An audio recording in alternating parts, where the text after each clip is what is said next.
Everyone, আসসালামু আলাইকুম। কেমন আছেন সবাই? আজকে আপনাদের মাঝে নিয়ে চলে আসলাম নতুন আরেকটি ভিডিও। এটাও হচ্ছে 2023-এর জানুয়ারি মাসের ভিডিও, যখন আমার ভাইয়া ফার্স্ট টাইম দুবাই এসেছিল। তো ওই দিন আমরা গিয়েছিলাম দুবাই ডেজার্ট সাফারিতে। তো ওখানে আমরা গিয়ে পৌঁছেছিলাম হলো বিকাল 5টার দিক দিয়ে।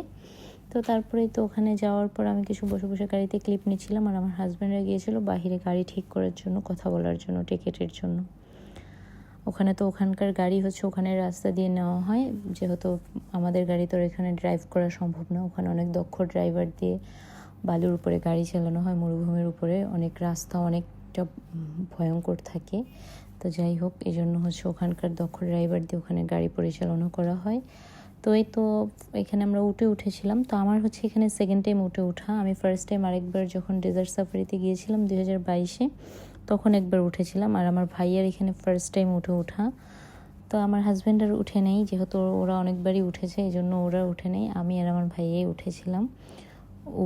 তো যাই হোক, আমার তো সেকেন্ড টাইম এক্সপিরিয়েন্স, আমার কাছে ভালোই লেগেছিলো, উঠতে ভালোই লাগে। আর ভাইয়ার ফার্স্ট টাইম, ভাইয়ারও ভালোই লেগেছিলো উঠে। ভাইয়াও অনেক এনজয় করেছে। যাই হোক, এখানে উঠে আমরা কয়েকটা পিকচার নিয়েছিলাম ওখানকার ক্যামেরা দিয়ে। তারপরে যাই হোক, উঠে নামার সময় আর উঠার সময়, মানে উটটা যখন বসে তখন অনেকটা ভয় লাগে, আর যখন উটটা উপরের দিকে উঠে তখন অনেকটা ভয় লাগে। কারণ যে আগে পাটা ফালায়, তো সামনের দিকে অনেকটা ঝুঁকে যেতে হয়, এর জন্য ভয় লাগে। তারপরে আমরা যাই হোক ভিতরে গিয়ে বসেছিলাম। এখানে ওই দিন আমরা সিট নিয়েছিলাম, ভিআইপি জোন নিইনি, ওই দিন আমরা নিচে নিয়েছিলাম। ফার্স্ট টাইম 2022-এ যখন দেখেছিলাম, তখন আমি ভিআইপি জোন নিয়েছিলাম।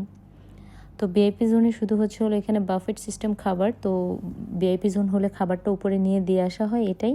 আর এখানে আমরা গিয়ে নিয়ে আসবো, এটাই তফাৎ।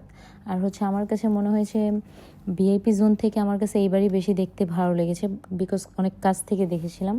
আর ভিআইপি জোন ওই যে উপরের দোতলার ওখান থেকে সিটে বসে দেখা যায়, বাট আমার কাছে ভিআইপি জোন থেকে এখানে বসে দেখতেই বেশি ভালো লাগেছে, মানে ভালো লাগছিল এবার। কারণ একবার তো ওখানেরটা উপভোগ করছি, এবার সামনে থেকে দেখে এটাই বেশি ভালো লাগতেছিল। আমিও আমার হাজব্যান্ডকে বলতেছিলাম ওইবারের থেকে আমার কাছে এইবার বেশি ভালো লেগেছে। আর এগুলো বিভিন্ন জায়গায় বিভিন্ন রকমভাবে হয়, অনেকগুলাই হয়, মানে এরকম। তো এখানে ফায়ার গেম দেখাতেছিল, ফায়ার গেমগুলো দেখতে অনেক ভালো লাগতেছিল। ভাবতেছিলাম ওরা কত দক্ষ, যারা এগুলো করে আসলে ওরা অনেক দক্ষই থাকে, না হলে তো আর এগুলো করা এত সম্ভব না, যেহেতু একটা ট্যুরিস্ট এরিয়াতে অনেকটা সেফভাবেই ওরাও করে। তো যাই হোক, ওদের ফায়ার গেম এখন দেখানো শেষ। আরও অনেক মানে এখানে অনেক কিছুই দেখানো হয়। আমি যখন 2022-এ এসেছিলাম, আমি যেটাতে গিয়েছিলাম ওটাতে এত কিছু দেখানো হয়নি। জাস্ট ওখানে ফায়ার গেমস ছিল, আর বেলি ড্যান্স ছিল, আর আরেকটা ওই যে লাইটিংয়ের মতন যে ওইটার নামটা আমার ঠিক মনে থাকে না, ওইটাই ছিল, আর কিছুই ছিল না। আর এখানে আমার কাছে অনেক ভালো লেগেছে। এখানে দেখেছি যে এরিয়ার বাহির সাইডে আর কি, যাতে সবাই দেখতে পারে দাঁড়িয়ে, সেই জন্য আর কি এরকম একটা মানে ব্যবস্থা করেছে, যে এটা এরিয়ার আউটসাইডে, আমরা সবাই ছিলাম এরিয়ার মধ্যে, ওরা এটা আউটসাইডে করেছে। এত সুন্দর করে এই জিনিসটা করেছে, যা বলার মতো না। আমি এই জিনিসটা দেখে এত পরিমাণ অবাক হয়েছি। পুরা জিনিসটা ওরা ফায়ার দিয়ে এটাকে লিখে দুবাই, দেন এই ফায়ারটা আস্তে আস্তে জ্বলতে জ্বলতে আমরা ওখানে থাকতে থাকতেই এটা আবার নিভেও যায়। কেউ নিভায় না, এটা আপনি আপনি জ্বলে নিভে যায়। যাই হোক, জিনিসগুলো দেখতে আমার কাছে সামনে থেকে অনেক ভালো লেগেছে। আমি এই ফায়ার গেম, তারপরে এগুলো ফার্স্ট টাইম সামনে থেকে দেখছি, মানে দুবাইতে এই ডেজার্ট সাফারিতেই ফার্স্ট টাইম। এবার তো মানে সেকেন্ড টাইম দেখলাম, বাট প্রথম যখন আমি ডেজার্ট সাফারিতে গেছি ওইটা আমার ফার্স্ট টাইমই দেখা ছিল। তো যাই হোক, ওরা এখানে ওই ফায়ার দিয়ে দুবাই লিখেছে, এত সুন্দর লাগতেছিল। মোবাইলে যতটা না ক্যাপচার হয়েছে, সামনে থেকে আরও সুন্দর লাগতেছিল। দেন ওরা আগে মানে দেখাচ্ছিল যে আগের দিনে দুবাইয়ের মানুষ চলাফেরার মাধ্যম কী ছিল, এক শহরে আরেক শহরে কিভাবে ওরা যেত, ওগুলোই দেখাচ্ছে। মানে ওদের যানবাহনের মাধ্যম কী ছিল, উট বা ঘোড়া, এগুলোই ছিল। তারপরে বিদ্যুৎ যখন ছিল না, ওরা এই যে হাতে এরকম আগুন ধরিয়ে নিয়ে তারপরে আর কি যেত, এগুলো আর কি এখানে হলো বোঝাচ্ছিল। মানে দেখতে অনেক সুন্দর লাগতেছিল সামনে থেকে। আর এখানে একটা যে সাউন্ড দিছিল, সাউন্ডটা আরও বেশি টাচি ছিল। আমি তো সাউন্ডটা অ্যাড করিনি, আমার ভয়েস দিয়ে দিয়েছি, বাট সাউন্ডটা আরও বেশি টাচি ছিল। শুনতে আর দেখতে জিনিসটা মানে এত ভালো লাগতেছিল। আমি কখনো সামনে থেকে এটা দেখে আমার কাছে অনেক ভালো লেগেছিলো, যেহেতু আমি কখনো দেখি নাই। তো আমার কাছে অনেক ভালো লাগতেছিল যে মানে মানুষের আগের দিনের জীবনযাত্রার মান কীরকম ছিল আর এখন কত উন্নত হয়েছে ওটাই বোঝানোর চেষ্টা করতেছিল। আগেরকার দিনের মানে এক অঞ্চল থেকে আরেক অঞ্চলে যাতায়াতের কষ্টটাও অনেকটা ছিল, তো এটাই দেখানোর চেষ্টা করতেছিল যে মানুষ কিভাবে যাতায়াত করতো বা এক শহর থেকে আরেক শহরে খবর কিভাবে পৌঁছাতো, মানুষ কিভাবে যেত বা ওদের যানবাহনের মাধ্যম কী ছিল, এগুলোই এখানে দেখাচ্ছিল। দেখতে অনেকটা ভালো লাগতেছিল, আমার কাছে অনেক ভালো লেগেছিল। আপনারাও যদি মানে দুবাই যারা আছেন তারা তো যাবেন অবশ্যই ডেজার্ট সাফারিতে একবার হলো, আর যারা আসবেন দুবাই কখনো, আমার ভিউয়ার্স যারা আছেন, যদি কখনো দুবাই আসেন অবশ্যই ডেজার্ট সাফারি অবশ্যই ভিজিট করে যাবেন, কারণ এখানে অনেক সুন্দর সুন্দর মানে জিনিসগুলো যে দেখাচ্ছে অনেক সুন্দর লাগতেছিল।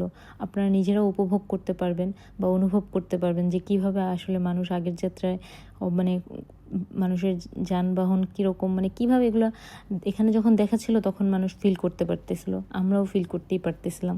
আসলে এটা মুখে বলে বোঝানো সম্ভব হবে না যে কিভাবে এটা কি, বাট ওখানে দাঁড়িয়ে থাকলে এটা যখন দেখবেন তখন ফিল করা সম্ভব হবে। যাই হোক, তো আমরাও এটাই দেখতেছিলাম যে কিভাবে মানুষ এখানে হয়।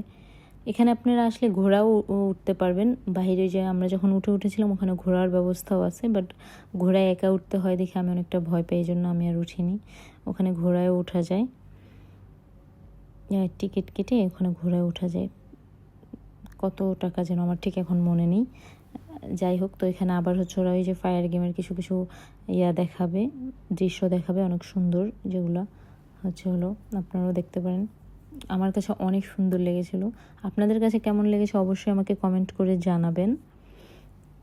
আমার কাছে তো অনেকই ভালো লেগেছিল, সামনে থেকে দেখেছি যখন তখন তো আরও অনেক বেশি ভালো লেগেছিল। এই যে আমার কাছে এই জিনিসটা এত সুন্দর লেগেছিল যা বলার মতো না। আমি আপনাদেরকে কতটুকু ক্যামেরায় ক্যাপচার করে দেখাতে পেরেছি আমি জানি না, বাট আমার কাছে অনেক ভালো লেগেছিল এই জিনিসটা। আমার কাছে সব থেকে বেশি ভালো লেগেছিল এই জিনিসটা, যে মানে এত সুন্দর লাগতেছিল বলার মতো না, যে বালুর ভিতরে ফায়ারটা উঠাই কীভাবে ওরা করতেছিল, অনেক সুন্দর লাগতেছিল। যাই হোক, এই দুবাই লেখাটা অনেক সময় থাকে, এটা প্রায় আমরা যতক্ষণ ওখানে ছিলাম ততক্ষণ ছিলই 2 ঘন্টার মতো, 2-2.5 ঘন্টার মতো তো থাকি। এই তো ওরা হচ্ছে ফায়ার গেম দেখাচ্ছে, আমিও দেখতেছিলাম, আমরা সবাই ফায়ার গেম দেখতেছিলাম। এই যে সবাই মোবাইলে ভিডিও করতেছে, সবাই দেখতেছিলাম। অনেক সুন্দর করে দেখাইছে, একটু উঁচু জায়গাতে দেখিয়েছে যাতে সবাই আর কি যারা মানে পিছনে ছিল তারাও যাতে দেখতে পারে ঠিকঠাকভাবে, এই জন্য মানে দেখিয়েছে অনেক সুন্দর করে, কারো দেখতে কোনো অসুবিধা হয়নি, কারণ সবাই সুন্দরভাবে দেখতে পেরেছে, উপভোগ করতে পেরেছে। আমরাও দেখেছি সুন্দরভাবে জিনিসটাকে উপভোগ করেছি। ওইবার আমার কাছে মানে প্রথমবারের থেকে এই সেকেন্ড টাইম অনেক ভালো লেগেছে, বিকজ সেকেন্ড টাইম আমি এগুলো সব দেখেছি, ফার্স্ট টাইম এগুলো দেখাইনি। ফার্স্ট টাইম যেখানে গিয়েছিলাম ওইটা আমার বাসা থেকে কিছুটা দূর ছিল, বেশিটা দূর ছিল না, আর এটা আমার বাসা থেকে অনেক দূরে ছিল যখন গিয়েছি। এই জন্য আমি আমার হাজব্যান্ডকে গিয়েই বলেছি যে তুমি আগেরটাই আমাকে সুন্দরটা আনো না, এবার সুন্দরটাই আনছো, এরকম কিছু একটা। তো যাই হোক, তারপরে হচ্ছে যে এই গেমটার নাম আমার মনে থাকে না, এটাকে কি বলে, এই মানে এটাও দেখতে অনেক সুন্দর লাগে। ওরা নাচ করে, নাচ করতে করতে ওদের এই লাইটিংয়ের ড্রেসগুলো এক একটার পর এক একটা ওপেন করতে থাকে, বাট গেমটার নাম কি, এটার একটা নাম আছে, আমার কাছে নামটা মনে নেই। আমার কোনো ভিউয়ার্স যদি জেনে থাকেন তো অবশ্যই আমাকে কমেন্ট করে জানাবেন। এটা হচ্ছে বেলি ডান্সের একটা ছোট্ট সিন আপনাদের সাথে শেয়ার করেছি, পুরোটা দিলাম না। তো আজকের ভিডিও কেমন লেগেছে অবশ্যই কমেন্ট করে জানাবেন। আমার ভিডিও যদি ভালো লাগে লাইক কমেন্ট শেয়ার করতে ভুলবেন না। আজকের ভিডিও এই পর্যন্তই, সবাই ভালো থাকবেন, সুস্থ থাকবেন, আল্লাহ হাফেজ।